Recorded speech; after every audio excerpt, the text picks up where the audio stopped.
Assalamualaikum warahmatullahi wabarakatuh. Jumpa lagi bersama saya di channel YouTube Tiga Strata yang pastinya mengulas naskah ya. Channel ini diperuntukkan untuk mengulas naskah pemenang, event atau share materi kepenulisan. Ayo guys, kita langsung aja ya mengulas naskah pemenang pada event Merenda Cinta Melintas Budaya. Ini saya yang pertama akan membaca ulasannya dari Pak Heru sama Hadewa ya. Ini ulasannya. Setelah membaca dan merenungi segala unsur budaya yang diusung para penulisnya, saya memutuskan 5 cerpen sebagai karya yang memiliki unsur kesegaran naskah, terutama dalam mendaur ulang kearifan lokal sebagai induk dari budaya itu sendiri. Ada 2 alasan mendasar yang menjadi pijakan saya memilih naskah tersebut. Yang pertama, kejelian memilih ide. Banyak potret lokalitas yang arif di tengah kemajemukan masyarakat Nusantara, tetapi tidak semuanya menjadi unsur berbobot, maksudnya budaya, ketika diangkat menjadi karya prosa pendek. 5 penulis terpilih ini mampu menangkap ide yang tepat. Kedua, kemampuan merevitalisasi cerita. Budaya dan kebudayaan adalah sastra klasik, baik lisan maupun tertulis yang telah usang. Butuh kreativitas untuk membawanya ke ranah sastra modern. Maka revitalisasi terhadap cerita klasik menjadi cerita sastra modern adalah jalan jitu agar ia bisa diterima di penikmat karya sastra masa kini. Ada Widya Stuti, Erlina, Supriyatin, Sari Kusumo, dan Mary Jane. Ini 5 pemenangnya. Setidaknya bisa memenuhi 2 unsur yang menjadi pijakan saya. Tentu dengan bobot yang berbeda, ya, kualitas naskahnya berbeda-beda. Seperti halnya Dangyang Acarna Nadendra mengungkapkan satu kalimat penutup pada Kakawin Nagara Tagama. Sebagai penilai, tentu saya tak luput dari kefakiran ilmu analisis sastra, tetapi pemenang tetaplah harus kami tentukan. Jadi tadi ya ulasan dari Pak Heru, kita lanjut lagi ulasan dari Sin RK. Yang pertama adalah Widya Stuti. Ini juara harapan kedua. Ada Widya Stuti, naskahnya berjudul Keinginan Mama Bukan Keinginanku. Pembukaan cerpen ini bisa dibilang rapi ya, Pembukaan cerpen ini bisa lebih rapi kalau sisipan informasi tentang siapa Bayu tidak langsung dijejalkan setelah kalimat pembuka. Sebab kalimat pembuka berisi percikan konflik antara si mama dan si tokoh utama, dan kalimat-kalimat selanjutnya pun masih seputar sikap si mama yang tidak menyenangkan. Jadi paham ya Mam ya? Itu tidak perlu itu langsung semuanya dijejelin di opening gitu. Keseluruhan narasi cerpen ini cukup cantik. Konflik yang dibangun antara Nanda dan ibunya juga tersusun cukup rapi. Keinginan si ibu yang ingin Nanda menikah dengan orang Minang juga memiliki landasan yang cukup kuat. Selain budaya yang menjadi latar, juga kekecewaannya setelah kedua kakak Nanda tidak bisa memenuhi keinginan tersebut. Namun, rasanya cerita ini dipotong terlalu cepat dan berakhir begitu saja tanpa ada penyelesaian. Saya tidak bisa menemukan alasan kuat kenapa tiba-tiba Bayu batal menikah dengan Nanda hanya karena ayahnya punya 2 istri. Saya benar-benar belum menemukan jawabannya dalam cerpen tersebut ya. Ini nggak ada jawabannya. Lalu tentang Nanda, apa dampak dari perjodohan yang bisa dikatakan tiba-tiba pada dirinya? Dan reaksi yang akan ia lakukan setelahnya. Seperti yang telah saya katakan, cerita dengan narasi yang bagus ini dengan konflik yang matang karena 2 kubu sama-sama diberi landasan yang kuat, tidak diselesaikan dengan baik. Tiba-tiba dipotong begitu saja, lalu berakhir tanpa ada kepastian. tanpa ada resolusi setelah konflik menemui puncaknya. Jadi kalau diingat-ingat ya, kalian yang sudah, intinya udah, kalau ini sih saya bagi siswa 3 strata ya, itu ada semuanya dalam materi. Nanti kalian silahkan cek ulang ya, pembuatan premis cerita itu seperti apa ya, cerpen itu seperti apa, nanti ada semuanya. Dan coba baca-baca ulang. Jadi usahakan kalau sebelum membuat karya, baca materi dulu ya, diingat-ingat lagi ini harus gini gitu. Jadi sayang aja, ini kan udah narasinya ya udah bagus, terus yang pembangunan konfliknya juga udah oke, sayang aja itu apa namanya, kayak ceritanya nggak ada resolusinya, tiba-tiba langsung habis tanpa ada jawabannya gitu. Memang kita itu disuruh mikir, tapi harus ada benang merahnya juga. Sama ini nanti kayak ulasan untuk Erlina ya, ini juga nggak ada benang merahnya Erlina. Jadi nanti harus lebih teliti ya. Memang kayak kita nggak mau nyuapin si pembaca, tapi harus ada benang merahnya. Jadi biar ini, gitu. Ini ini mau melongo ya bingung, mau melongonya gimana? Nggak ada jawabannya begitu. Ayo kita lanjut lagi ya, kita lanjut lagi ke Erlina ya. Ini juara harapan 2 ya. Cerpennya berjudul Lusan. Paragraf pembuka cerpen ini cukup gemuk ya. Dia bilang waktu pas di kelas gimana gitu, belum apa-apa udah 500 kata, iya kan? Ya itulah, kebanyakan ini informasi yang jejelin gak jelas ya. Paragraf cerpen ini cukup gemuk, entah kenapa Erlina ini tidak memisahkannya menjadi 2, karena dalam pembacaan saya bagian atas dan bawah paragraf tersebut memiliki kesan yang berbeda. Pada bagian atas, kiasan-kiasannya dihadirkan terasa nyata, ya, seperti benar-benar terjadi dan bukan sebuah perumpamaan. Sementara bagian bawahnya rasanya seperti pengulangan dari bagian atas dengan cara dan sudut pandang yang berbeda. Ini cuma bedanya kayak gitu aja. Jadi sebetulnya bisa dijadiin 2 ya, 2 paragraf biar nggak gemuk banget gitu. Terus terlepas dari narasinya yang menghanyutkan dengan penokohan yang kokoh dan jalinan alur yang cukup rapi, sebenarnya menandakan penulis sudah matang dan merangkai cerita ya. Dalam merangkai cerita ada beberapa hal yang membuat kayak kami sebagai pembaca merasa terheran-heran. Ya memang Erlina dalam narasi itu udah jago, udah matang ya. Sama kayak ini apa, kalau tadi ya Widya Stuti ini baru mulai dia pintar membuat narasi ya, narasinya sudah anggun ya, cantik gitu. Nanti pertahanin ya kualitasnya, kalau bisa lebih naikin lagi seperti yang tadi mendapat ulasan. Sayang aja kalau nanti malah jeblok kualitasnya, ini perbaiki lagi ya guys ya. Oke, kita lanjut lagi ya. Dan lagi saat Norman meninggal, kenapa Suyitno tiba-tiba saja menuduh Estri sebagai pembunuh? Kenapa Estri malah berkata kalau itu karena doa mereka, doa agar kakaknya meninggal dunia. Ya kok bisa gitu, kok bisa? Apa mungkin maksudnya jika salah satu kakaknya meninggal, maka ia bukan lagi jadi anak ketiga, melainkan anak kedua, dan Lusan sudah tidak berlaku lagi bagi keduanya. Namun kesan dalam narasi dan tindakan tokohnya itu tidak ada arah ke sana. Tuduhan Suyitno dan ucapan Estri setelahnya ya kan, terkesan tiba-tiba dan tidak ada benang merahnya dengan narasi-narasi sebelumnya. Itu sayang ya. Bagi saya ya sayang banget. Ini Erlina loh, ini kalau eksekusinya bagus ya pastinya bisa nangkring ke 3 besar.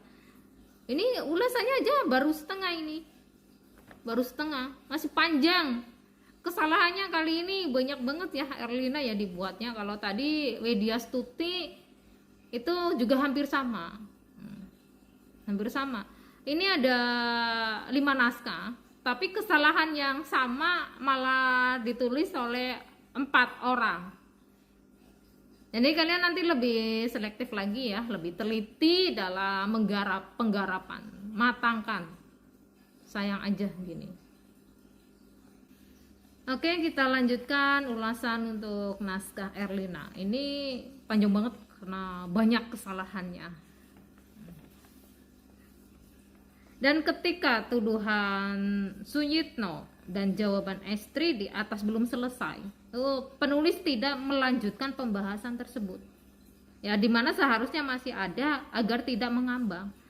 Ya, tiba-tiba istri hamil, tiba-tiba ada masalah lain. Ya, yang menurut saya agak bertabrakan dengan kejadian sebelumnya. Ya, yang sebelumnya kan meninggalnya Norman, terus tuduhan Suyitno, terus doa Estri, ya kan, itu belum ada jawabannya. Itu harusnya dilanjutin dulu, baru ke bawah lagi gitu. Dan lagi-lagi tidak diteruskan. Tiba-tiba saja kembali ke masa sekarang, saat Suyitno sedang mencari Laksita yang kabur. Cerita ini ditulis dengan bagus sebenarnya ya, tapi ada beberapa hal yang membingungkan seperti yang sudah disebutkan. Lalu pada akhirnya ending cerita tidak menghadirkan jawaban atas beberapa hal yang sebelumnya. Rasanya cerita ini diakhiri tanpa ada keterangan lebih jauh atas beberapa hal yang masih menuntut jawaban. Yang tadi ya, itu tuh masih menuntut jawaban itu, ini gimana tiba-tiba udah langsung pindah scene aja gitu. Ini kasar, ini perpindahan scene-nya sebetulnya. Ya kalau nggak tahu scene itu scan adegan gitu. Kalau pembacanya disuruh mikir, itu harus ada benang merahnya. Saya tahu maksud kalian itu ya. Ini pokoknya beberapa penulis, 4 ya, dari 4 penulis ini melakukan kesalahan yang sama. Yaitu ya kebanyakan nggak ada jawabannya atas apa yang konflik yang sudah ditulis ya, sudah dibangun tapi tidak terselesaikan. Ini kesalahan kalian ya, 4 orang hampir sama. Ingat ya, seperti yang tadi saya katakan, kalau pembacanya disuruh mikir sendiri harus ada benang merahnya gitu. Kita lanjut ya, kita lanjut lagi ke juara 3, ada Mbak Supriyatin. Judulnya Cinta di Sebatang Wijaya Kusuma. Cerpen ini cukup singkat ya kan, dikit jumlah katanya ini, tapi mampu menghadirkan kisah yang memesona dengan jalinan narasi yang kemelayu-melayuan. Diawali dengan syair dan diakhiri dengan syair pula. Sebetulnya yang diawali dengan syair dan ditutup dengan syair pula itu jadul ya. Sebetulnya itu style jadul, tapi ini dibawain lagi dengan ya memperbarui, merevitalisasi, pembaruan, kreativitas gitu. Tapi sayangnya ya, ini kan tadi ada bahasan kemelayu-melayuan. Jadi bukan pure Melayu. Ini mengingatkan ya, cerpen ini mengingatkan ketika saya membuat event battle itu cerpen puisi. Ya, itu sebagai ya itu bahasanya arkais ya. Kami tentukan ya, bahasanya itu arkais. Itu sebagai jembatan karena kan cerpen puisi ya, cerpen puisi, jadi jembatannya adalah bahasa arkais kayak gini. Jadi kayak cuma tempelan aja gitu, yang harusnya narasinya bener-bener Melayu ya, itu malah Indonesia banget. Nanti giliran Indonesia malah kayak di Melayu-melayuin gitu. Makanya ini kemelayu-melayuan. Jadi baiknya nanti ya, siapapun kalian, kalau memang mau memilih jalur bahasa yang kayak gitu, bukan pure Indonesia, baiknya ya harus riset ya lebih mendalam, bahasa ini bahasa apa gitu. Jadi kalian tidak seperti ini jatuhnya ya. Ini hampir banyak sih, hampir semua penulis ya, bukan semuanya tapi banyak ya, banyak yang melakukan kesalahan yang sama, yang kayak gini itu banyak. Oke, lanjut lagi ya. Namun ada satu hal yang menjadi perhatian saya. Rasanya bentuk dari narasi ini tuh agak canggung. Seperti yang tadi saya katakan ya. Itu harusnya ada jalinan kalimat Indonesia, tapi diberi istilah Melayu. Ada jalinan kalimat Melayu, tapi kata-katanya Indonesia semua. Ini kesalahannya, oke? Alangkah lebih baiknya jika narasi yang dihadirkan itu murni Melayu, tidak ada kesan Indonesia di sana. Ini nanti bisa perbaiki lagi ya kalau menulis cerpen lagi, kalau memilih jalur narasinya ya narasinya ya biar kesannya Melayu kayak gitu. Jadi nggak seperti tempelan. Kalau ini kayak maksain banget. Kita lanjut lagi ke juara 2. Ada Sari Kusumo, ya Singo Jowo Tumpuan Hidup. Pokoknya yang naskah ini yang diulas ya naskah pemenang dari event Merenda Cinta Melintas Budaya. Nanti kalian bisa tengok di webnya Tiga Strata ya. Oke, narasinya dia pada cerpen ini utuh guys, utuh ya. Cukup membuat saya melupakan beberapa hal yang menimbulkan sanksi. Ya seperti anak dari dua pasangan Tionghoa ya, Tionghoa ini kok bernama Daichi, sangat Jepang banget, apa blasteran dan sebagainya gitu. Terus penulis cukup mampu menghadirkan cerita yang mengalir, dipadukan konflik batin tokoh utama dan konflik yang dialami grupnya yang terasa alami. Ini udah bagus ya. Terus namun sayangnya pada bagian ending terasa tidak nendang. Dengan berbagai konflik dan lainnya, ada nuansa harap-harap cemas pada pegawai grup tersebut dan masalah uang sekolah Kohan. Serasa diselesaikan atau diberi ending yang tidak benar-benar menjadi jawaban atas masalah tersebut. Ini kebanyakan kalian melakukan kesalahan yang sama, ini pemenangnya ini. Kayak gitu. Masalah pegawai selesai karena mereka diberi gaji penuh. Tapi bagaimana dengan masalah uang sekolah Kohan? Dan kenapa ia menjual grup? Masih kurang diterangkan dengan baik, kurang detail ya, kurang detail. Kesimpulan akhir, ending dalam cerita ini belum mampu menjawab pertanyaan-pertanyaan yang timbul di dalam pada cerita ya, dalam cerita tersebut. Ini 4 orang ini sama kesalahannya. Jadi kayak ya pokoknya kalian harus lebih ke depannya ya, lebih detail lagi. Ya pokoknya berusaha semaksimal mungkin. Sayang, ini udah bagus, jangan sampai merosot lagi kualitas tulisannya. Kita lanjut lagi ke juara 1. Ada Mary Jane ya. Saya jadi ingat Spider-Man. Oke, Cinta yang Membunuh dan Sebuah Gelungan yang Bisu. Ini judulnya guys. Oke. Narasi cerpen ini utuh ya. Ini udah dari kelima pemenang ini narasinya udah enak-enak banget nih, enak dinikmati. Penulis mampu menghadirkan sudut pandang tokoh utama dengan baik. Jalinan katanya terasa nikmat ya. Walaupun pada bagian awal ketika perpindahan topik terasa agak patah. Tapi keseluruhan narasinya bisa dibilang rekat dan terjalin dengan baik. Ya beginilah seharusnya cerita dengan sudut pandang orang pertama ditulis dengan segala pengetahuan yang terpenjara dalam batok kepala si tokoh tersebut, tidak mengambil dari batok tokoh orang lain ya, batok kepala tokoh orang lain atau bahkan batok kepala penulis sendiri. Ini dulu saya dan Ayu Ratna sering bilang, ini mah penulisnya nongol, udah lagi seru-serunya, wah penulisnya nongol lagi, nggak asik lagi ini mah. Jadi kayak gitu guys. Jadi bukan cuma saya dan Ayu Ratna yang sering mengkritik kayak gitu. Karena kalau jeli banyak banget naskah yang bener-bener hancur kayak gitu, banyak. Tapi sayangnya ya memang kurang ini ya, kayak pembaca ya baca aja gitu, nggak berpikir. Jadi nanti kalian bisa baca-baca naskah pemenang dan samain dengan hasil kurasinya.